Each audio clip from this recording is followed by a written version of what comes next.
Bonjour mes bien-aimés, shalom chez vous, partout où vous vous trouvez. En ce 28 septembre 2021, notre Seigneur Jésus-Christ nous fait grâce d'être compté parmi les personnes encore vivantes en ce jour. Je viens vous faire ce partage de quelque chose que le Seigneur m'a montré, m'a expliqué. Et avant que je commence à vous dire ce qu'il m'a montré cette nuit, je vais vous dire une expérience qui m'est arrivée cette semaine et la semaine dernière. La semaine dernière, c'était le dimanche. C'était le samedi ou le dimanche. J'étais en train de suivre la chaîne chrétienne EMCI TV. Je suivais cette émission à la télévision. EMCI TV, enseigne-moi canal international, je crois que c'est ça. J'étais en train de suivre cette chaîne et on parlait de l'apôtre Paul.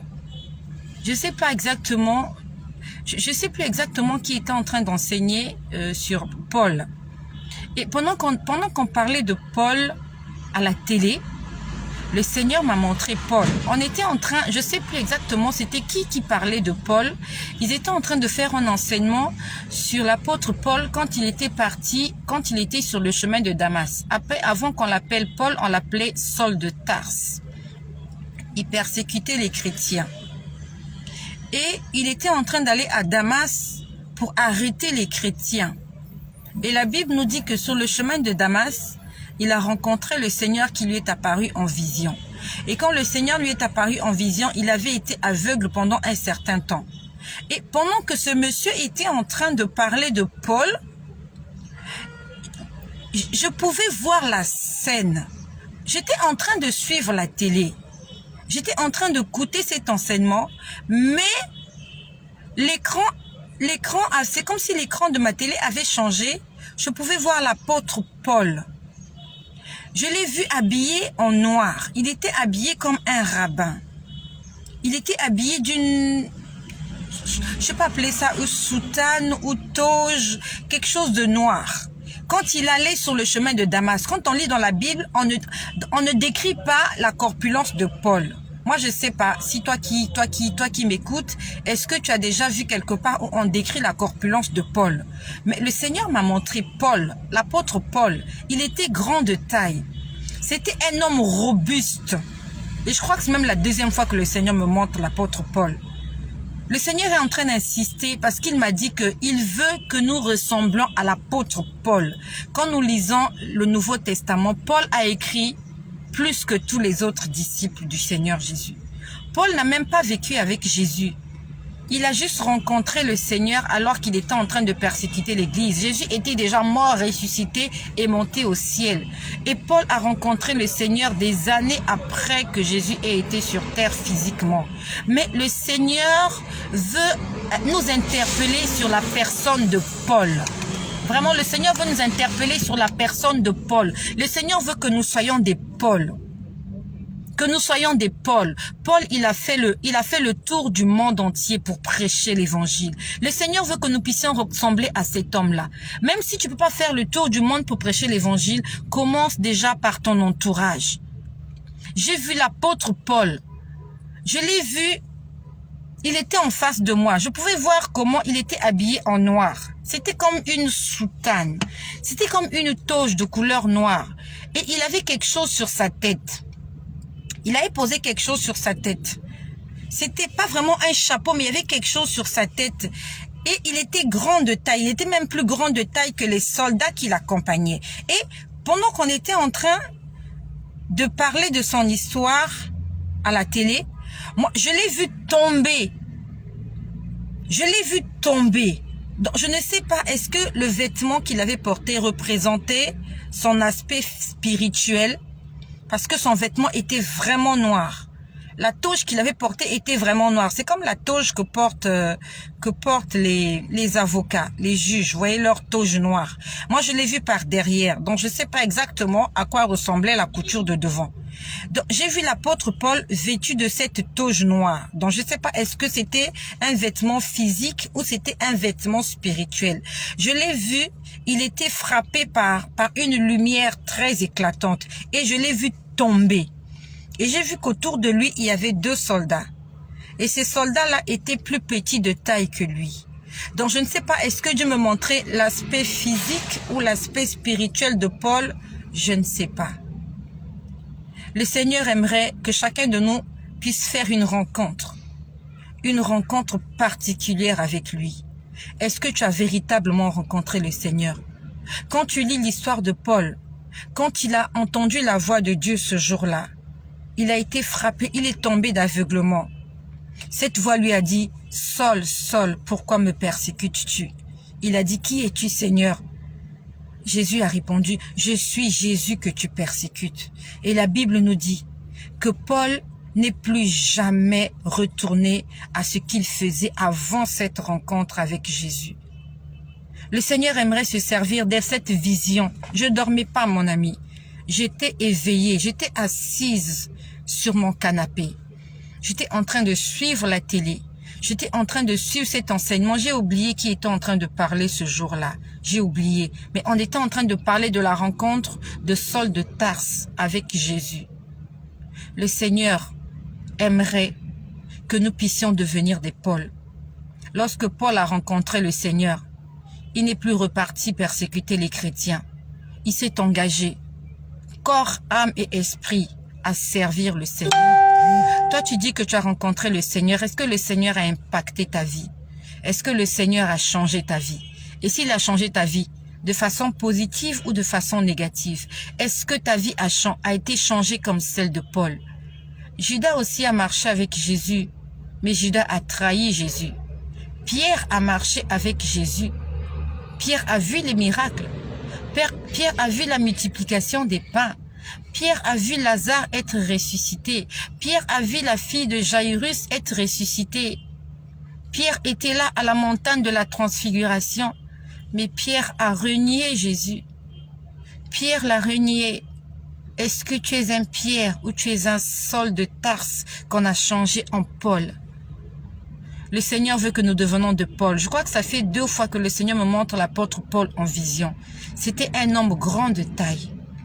Si je peux estimer sa taille, il avait plus de 1,70 m. Je peux même dire qu'il pouvait avoir 1,80 m. Parce que j'ai vu un homme robuste et costaud. Et avant-hier, nous sommes aujourd'hui mardi le 28 septembre. Pas hier, mais avant-hier, lundi. Nous sommes au mardi. Non. Nous sommes mercredi ou nous sommes mardi? Je sais même plus. Ça s'est pas passé hier. Nous sommes mercredi. Oh, je sais plus. Alors, ce que je vais vous dire, je l'ai vu quand? Alors donc, je l'ai vu vendredi. Je l'ai vu vendredi. C'était vendredi de la semaine dernière. J'avais l'impression que c'était avant-hier, mais c'était vendredi. Vendredi, j'étais en train de lire ma Bible dans l'après-midi, pendant ma pause déjeuner. J'étais en train de lire Genèse 21. Dans Genèse 21, on nous parle de comment le Seigneur s'est souvenu de Sarah. La Bible nous dit que Dieu se souvint de Sarah. Et il est venu réaliser la promesse qu'il avait faite à Sarah. Et on nous parle du cantique de Sarah, là où Sarah dit, qui aurait pu dire à Abraham que Sarah t'enfanterait un enfant dans ta vieillesse. Donc, j'ai lu ce premier paragraphe de Genèse 21, là où on parlait de Sarah et d'Abraham. J'ai fermé ma Bible et je me suis mise à prier. Quand j'étais en train de prier, j'ai vu un homme en face de moi. Je priais, j'ai vu un homme en face de moi. C'est un homme petit de taille. Il avait des cheveux de couleur noire, des cheveux pas très bien entretenus. Il avait une barbe. Sa barbe n'était pas très prononcée, pas comme les juifs là qui gardent la barbe, mais il y avait quand même de la barbe. La barbe comme ça. Il avait une moustache et une barbe. Et il avait des cheveux couleur noire. Il était petit de taille. Il n'était pas fort. Quand je dis qu'il n'était pas fort, on va dire qu'il était slim. Il était slim. Il n'était pas C'était pas un homme robuste. Et j'ai vu ce monsieur en face de moi pendant que je priais. Je sais plus, voilà, j'étais en train de prier pour ce sujet-là. Parce que quand j'ai lu l'histoire de Sarah, j'étais en train de prier pour que le Seigneur puisse réaliser toutes les promesses qu'il nous a faites. J'ai dit, Seigneur, de la même façon, tu avais promis à Sarah que tu allais lui donner un enfant. Seigneur, tu as réalisé tes promesses. J'étais en train de dire, Seigneur, réalise toutes les promesses que tu nous as faites. Parce qu'il y a beaucoup de tes enfants qui t'abandonnent parce que ta réponse est tardive. J'étais en train de prier le Seigneur dans ce sens, de le supplier de venir intervenir parce que il y a beaucoup de chrétiens, il y a beaucoup de chrétiennes qui sont en train d'abandonner la foi parce qu'ils croient que Dieu n'agit plus. Et ils sont en train d'essayer de se trouver des raccourcis, des chemins courts pour arriver à leur fin. Donc j'étais en train de prier, je disais, Seigneur, réalise toutes les promesses que tu nous as faites. Je dis, Seigneur, nous sommes en train de perdre la foi. Nous sommes en train de perdre la foi parce qu'il nous manque la patience. La patience, on n'arrive pas à attendre que tes promesses puissent se réaliser dans nos vies. Donc c'est à ce moment-là que j'ai vu cet homme. Il était en face de moi. Il avait l'air triste. Il avait l'air malheureux. Il était vraiment habillé de façon simple. C'était vraiment, quand je pouvais le voir, c'était pas un homme moderne. Quand je dis un homme moderne, c'est pas un homme du 21e siècle. Quand j'ai vu cette image, je me suis dit, mais c'est qui cet homme que je vois? C'est qui cet homme que je vois? Je me posais la question intérieurement, c'est qui cet homme? Le Seigneur me dit, c'est Abraham. Le Seigneur me dit que l'homme que j'ai vu en prière, pendant que je priais, c'était le vendredi dernier. Alors que j'avais fini de lire Genèse 21, le Seigneur m'a dit, tu es en train de voir Abraham. Dans Genèse 21, on nous dit que il a eu Isaac, il avait 100 ans. Et que Sarah avait 90 ans. Ils avaient un écart de 10 ans.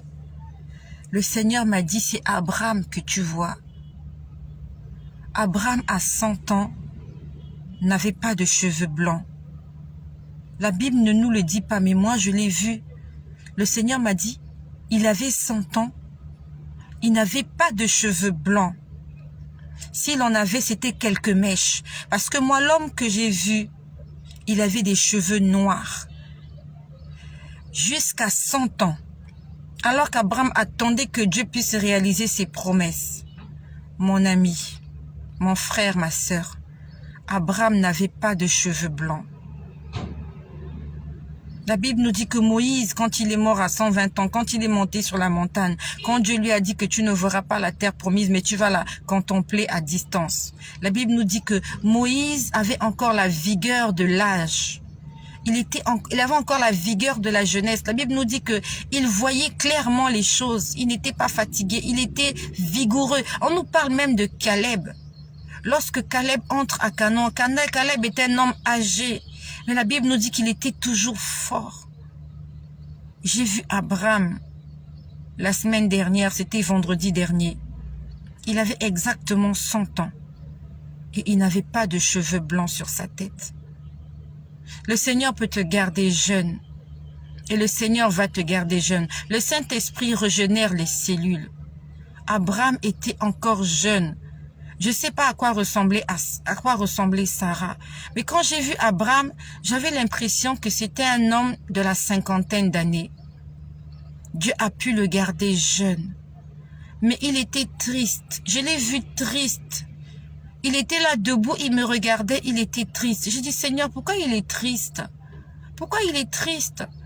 Le Seigneur m'a dit qu'avant que Abraham n'ait eu Isaac, il était triste. C'était un homme triste. La Bible ne nous le dit pas. La Bible ne nous dit pas qu'il était triste. La Bible nous dit qu'il avait la foi.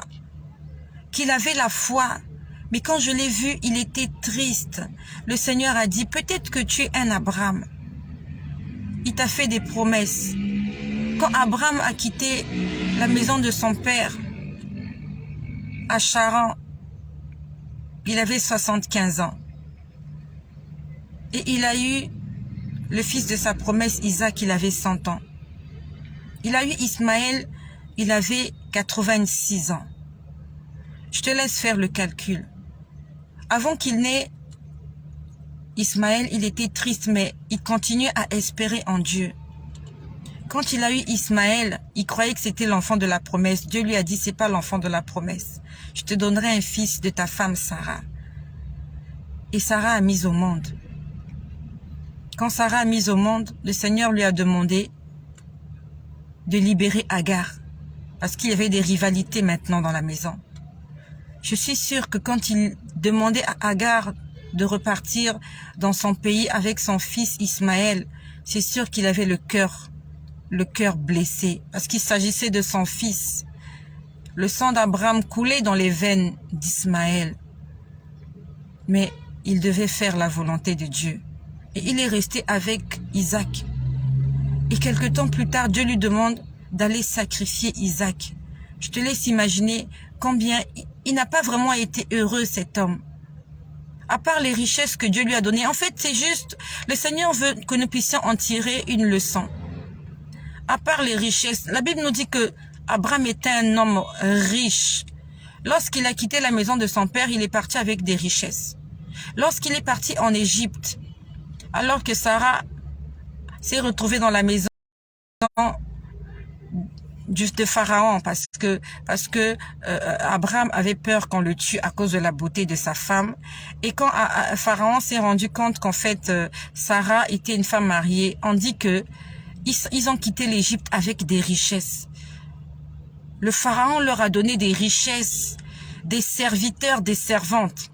Et on nous dit aussi que lorsqu'il est allé chez Abigail, je crois que c'est Abigail, le roi, ah non, Abimelech. Lorsqu'il est allé chez Abimelech, il s'est passé la même chose. Abimelech a enlevé Sarah parce que Abraham disait qu'elle était sa sœur. Et comme la Bible nous dit que Sarah était une femme d'un beau visage, qu'elle avait un beau visage, qu'elle était belle. Et Abimelech avait été troublé la nuit et il a fait appel à Abraham pour lui dire, pourquoi tu m'as menti? Pourquoi as-tu voulu attirer la malédiction sur moi et sur mon royaume? La Bible nous dit qu'Abimelech lui a donné des richesses. Abraham était riche, mais malgré ses richesses, il était malheureux. Moi, j'ai vu un homme malheureux. C'est pour dire que les richesses ne peuvent pas rendre heureux. Les richesses ne vont pas te rendre heureux. Ce qui peut te rendre heureux et ce qui va te rendre heureux, c'est la présence de Dieu dans ta vie et la réalisation des promesses qu'il t'a faites. Abraham n'était pas un homme heureux, mais le Seigneur l'a élevé. Il a fait de lui le père de la foi. Ayant la foi. La Bible nous dit dans le livre de Hébreux, sans la foi, il est impossible de lui être agréable. Abraham avait la foi dans son cœur, mais son visage était triste. Parce que je crois qu'il pouvait réaliser que tout est vanité. Tout est vanité. Tout est vanité. Le Seigneur aimerait parler à quelqu'un qui est triste aujourd'hui. Quel est le problème qui te dérange?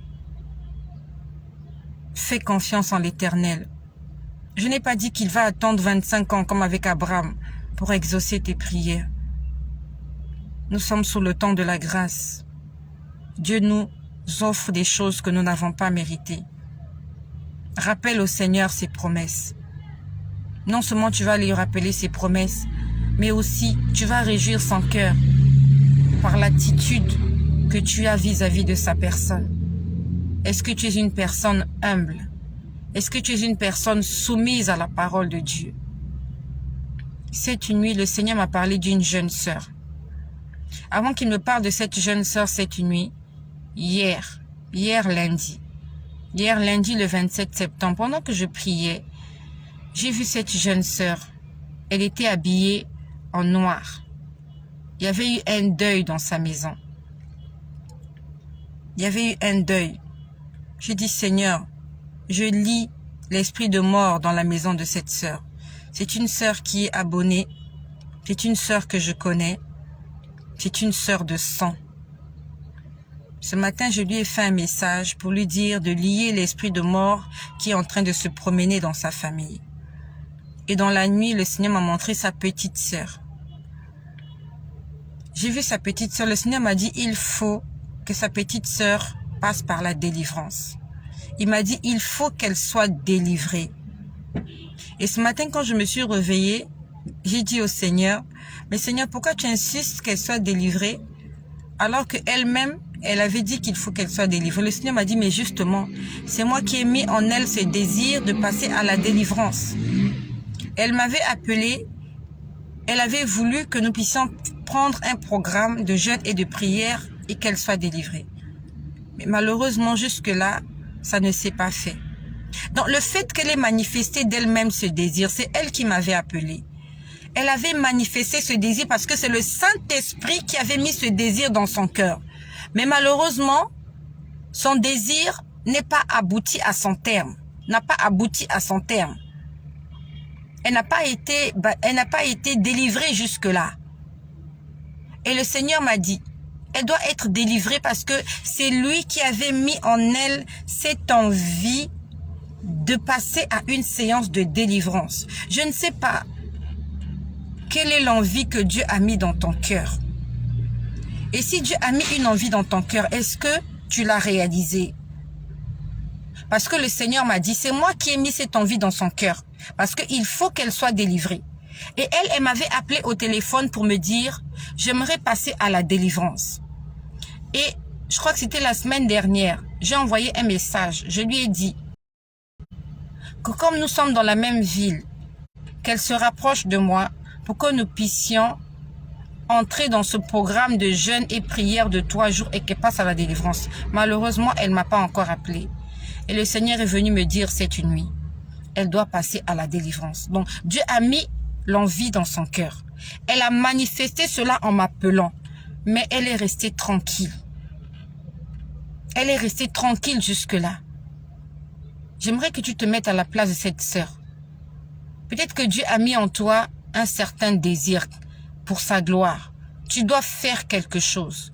Non seulement tu dois le faire, mais tu as manifesté l'envie de le faire.